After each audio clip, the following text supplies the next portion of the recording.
yang dari pikiran karusak dan keluar yang nasrani. Kemudian jamaah membaca seperti cewek-cewek. Yang digajan yang dijak yang kedua yang penting guna cewek. Jabat dakwah dua lampari. Yang muda lempah dari yang tuhabis tekbiri. Bajak putra melinggang hi tapai perang bisu. Jak pesa upasi Allah lembang bibi melihi pun bertukar. Jiwa tengah malam sunyi kunbi kasusah raya. Ulam nabukni nyati hi merah muka. Maka kejadian orang biasa gara-gara cewek nyentuh awal pakai gara-gara cewek magu malai maka Bandung sepertinya seperti ahli ibadah, seperti siapa, seperti piagele, seperti cewek-cewek Bandung mati di rumah. Tiga pajan dan 4 tempat itu semua rahasia Allah. Lalu mati bak jalan yang mati bak jalan asfal dengan melilit Honda. Dia muda asal malam minggu dan bak simpang jalan bertaruh satu gara.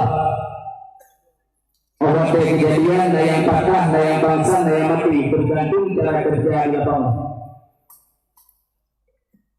Nah yang mati batnya laut dia ditanggung nafkah keluarga urutun angin pun penting untuk beli neraka dengan harapan beri kebayutan karena utang mendapat tubuh. Kemudian yang mati boleh malam atau pos jaga dengan gatu enam dan ruh balik mawon ham rumpung rai duitran nyawang hinan tujung katru bawate. Maka semasa nyawang mantel badan pikiran mantel sempurna hukum Bandung yang dioleh Tuhan yang larang-larang duita dunia beta dunia. Kemudian rahmat dan sejahtera bangsa bang diyakini Israel dengan alam Nabi besar Muhammad sallallahu alaihi wasallam. Karena melalui beliaulah agama yang dulunya menyembah berhala, agama yang dulunya menyembah api, agama yang dulunya menyembah Lata dan Uzza, berkat perjuangan beliau dalam batas waktu 23 tahun beliau berhasil membawa umat daripada kaum jahiliyah kepada agama Islam yang menyembah Allah Subhanahu wa ta'ala. Kemudian rahmat dan sejahtera kepada al dan sahabat beliau sekalian. Yang pertama-tama al-Khalifatul Awwalu li Sayyidina Abi Bakri Siddiq. Khalifah yang pertama adalah Abu Bakar. Abu Bakar hidupku segera urun yang dalam politik. Bahwa dengan Abu Bakar ide salah segera urun yang dalam politik.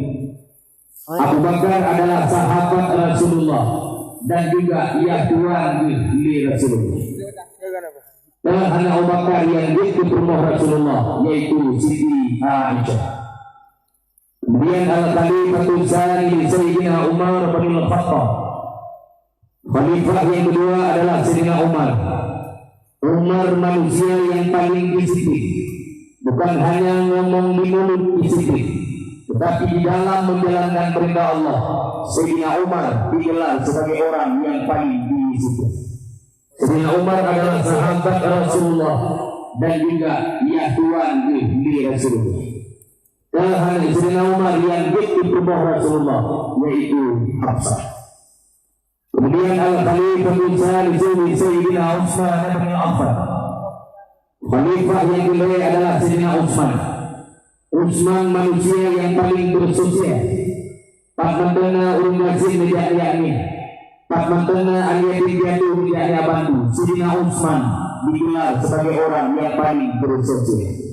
Dan Sidina Utsman adalah sahabat Rasulullah dan juga melintir di Rasulullah. Dan Rasulullah yang itu promo Sidina Utsman. Yang pertama Ruqayyah, waktu Ruqayyah kawin dengan Ummi Kalsum. Kemudian Al-Khalifatul Rabi'u min Sayyidina Ali ibn Abi Thalib. Khalifah yang kedua adalah Sayyidina Ali. Ali yang unggul sira ulun yang luhur. Ali yang sira ulun yang berani. Luhur dalam menegakkan kebenaran, berani dalam meruntuhkan kebatilan. Sayyidina Ali adalah sahabat Rasulullah dan juga melintir di Rasulullah. Dan Rasulullah yang dipromo Sayyidina Ali yaitu Siti Fatimah. Mak dan ayah sekalian, Rasulullah adalah sosok yang sangat layak untuk dicontoh. Rasulullah adalah sosok yang sangat layak untuk dipuji. Pada kebahagiaan, ya Tuhan beli Nabi, melintir beli Nabi, bantang itu sahabat dalam rangka memperjuangkan agama Islam. Ya Tuhan beli Nabi, melintir beli Nabi, bantang itu sahabat dalam rangka mengembangkan agama Islam. Tapi bahkan ya Tuhan melintir menyodati sama-sama anak sebaya. Ya Tuhan melintir menyodati sama-sama anak puasa, sama-sama anak diatur. Dalam bahasa yang lain, sama-sama tahu syariat ini Rasulullah Sallallahu Alaihi Wasallam. Kemudian rahmat dan keampunan, wajar dan pantas kita doakan kepada Allah Subhanahu wa